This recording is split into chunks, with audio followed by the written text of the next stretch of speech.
નમસ્કાર દર્શક મિત્રો, હું વિવેક કલોલા આપ સર્વેનું યુટ્યુબ ચેનલમાં હાર્દિક સ્વાગત કરું છું. મિત્રો 120 ગોલ્ડન રૂલ્સ ઓફ ઇંગ્લિશ ગ્રામરની જે આપણી સિરીઝ ચાલી રહી છે તેની અંદર આજે આપણે રૂલ નંબર 98 શીખવાના છીએ. મિત્રો રૂલ નંબર 98 છે બહુ જ અગત્યનો છે અને તમને બધાને આ નિયમ આવડવો જોઈએ. જોઈએ મિત્રો આ નિયમ શું કહે છે કે જો ડાયરેક્ટ સ્પીચમાં આપેલું વાક્ય આજ્ઞાર્થ હોય એટલે કે ઇમ્પેરેટિવ સેન્ટેન્સ હોય તો એમાં રિપોર્ટિંગ વર્બ તરીકે શું મૂકવું, બરાબર છે. આના પહેલાનો જે નિયમ હતો મિત્રો એમાં મેં એના વિશેની ચર્ચા કરેલી હતી કે જો ડાયરેક્ટ સ્પીચમાં આપેલું વાક્ય આજ્ઞાર્થ વાક્ય હોય તો ઇનડાયરેક્ટ સ્પીચની અંદર સંયોજક એટલે કે કંજક્શન તરીકે શું મૂકવું, બરાબર છે મિત્રો. આજનો જે વિડીયો છે એ મિત્રો રિપોર્ટિંગ વર્બ ઉપર છે અથવા તો આજનો જે નિયમ છે એ રિપોર્ટિંગ વર્બ ઉપર છે. તો મિત્રો આજ્ઞાર્થ વાક્યની અંદર અલગ અલગ લાગણી કે ભાવ હોય છે, બરાબર છે, અને એ લાગણી અને ભાવ જે સેન્ટેન્સમાં આપેલા હોય છે એની અનુસંધાને આપણે રિપોર્ટિંગ વર્બ મૂકવાનું હોય છે. તો જોવો જોઈએ મિત્રો કેવા ભાવ હોય છે, બરાબર છે. માની લો કે વિનંતીનો ભાવ હોઈ શકે. શું હોઈ શકે મિત્રો? વિનંતીનો ભાવ હોઈ શકે. જો મિત્રો સેન્ટેન્સની અંદર વિનંતીનો ભાવ હોય તો એમાં રિપોર્ટિંગ વર્બ તરીકે આપણે શું મૂકશું મિત્રો? રિક્વેસ્ટેડ મૂકશું. શું મૂકશું મિત્રો? રિક્વેસ્ટેડ મૂકશું.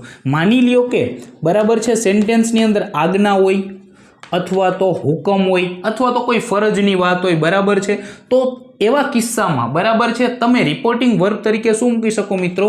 તો કે કમાન્ડેડ મૂકી શકો છો. શું મૂકી શકો છો મિત્રો?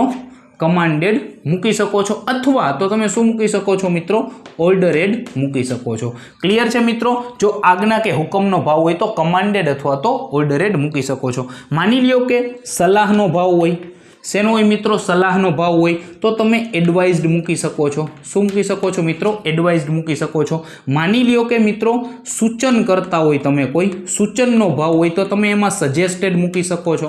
શું મૂકી શકો છો મિત્રો? સજેસ્ટેડ મૂકી શકો છો. માની લ્યો કે સૂચના આપતા હોય. હવે સૂચન અને સૂચનામાં હાથી ઘોડાનો ફેર છે મિત્રો. સૂચના આપતા હોય તો ઇન્સ્ટ્રક્ટેડ મૂકી શકો છો મિત્રો. શું મૂકી શકો છો? ઇન્સ્ટ્રક્ટેડ મૂકી શકો છો, બરાબર છે. માની લ્યો કે મિત્રો સેન્ટેન્સની અંદર કોઈ પણ ભાવ ન હોય, કોઈ પણ પ્રકારનો ભાવ છે એ ન બતાવતા હોય અથવા તો એની સેન્સ ન આવતી હોય તો એવા કિસ્સામાં તમે ત્યાં ટોલ્ડ મૂકી શકો છો. ક્લિયર છે મિત્રો? તો માની લ્યો કે બરાબર છે કોઈ આજ્ઞાર્થ વાક્ય તમને આપેલું છે અને તેની અંદર વિનંતીનો ભાવ હોય તો રિપોર્ટિંગ વર્બ તરીકે તમે રિક્વેસ્ટેડ મૂકશો. આજ્ઞા કે હુકમનો ભાવ હોય તો કમાન્ડેડ અથવા તો ઓર્ડરેડ બેમાંથી કંઈ પણ એક મૂકી શકો છો. સલાહ હોય તો એડવાઇઝડ મૂકી શકો છો. સૂચન હોય તો સજેસ્ટેડ મૂકી શકો છો. સૂચના હોય તો ઇન્સ્ટ્રક્ટેડ મૂકી શકો છો. હજી કંઈ પણ આપણે લઈ લઈએ. માની લો કે ચેતવણી હોય. શું હોય મિત્રો? ચેતવણી હોય તો તમે વોર્ન્ડ મૂકી શકો છો, બરાબર છે મિત્રો. તો આટલા ભાવો છે એ મોટે ભાગે આપણે આજ્ઞાર્થ વાક્યની અંદર વપરાતા હોય છે અને આને તમારે યાદ રાખવાના છે. ક્લિયર છે મિત્રો? તો જ્યારે આમાંથી કોઈ પણ એક ભાવ આવે તો એ ભાવને અનુસંધાને આપણે રિપોર્ટિંગ વર્બ મૂકીશું. ક્લિયર છે? હવે આપણે આનું એક એક્ઝામ્પલ લઈએ એટલે તમને વધારે સારી રીતે સમજાય. માની લો કે હું એવું કહું છું કે he said gate out from here. Gate out from here, બરાબર છે. જોવો જોઈએ તેણે કીધું ગેટ આઉટ ફ્રોમ હિયર. તેણે કીધું ગેટ આઉટ ફ્રોમ હિયર, તું અહીંથી વયો જા. તો શેનો ભાવ હોઈ શકે મિત્રો?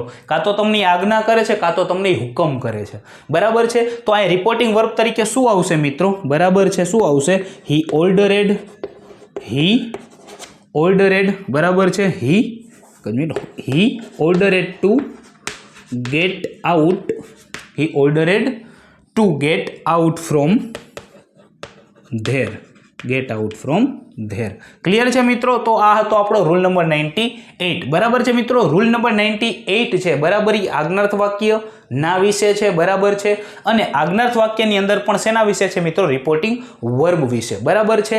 અલગ અલગ ભાવને અનુસાર બરાબર છે અલગ અલગ રિપોર્ટિંગ વર્બ આપણે મૂકવાના હોય છે, બરાબર છે. તો આ તો આપણો રૂલ નંબર 98. આશા રાખું છું તમને આ નિયમ બહુ સારી રીતે સમજાવી શક્યો છે. જલ્દી જ મળીશું આપણે રૂલ નંબર 99 ની સાથે. ત્યાં સુધી જય હિન્દ, જય Bharat, take care, good bye, thank you so much.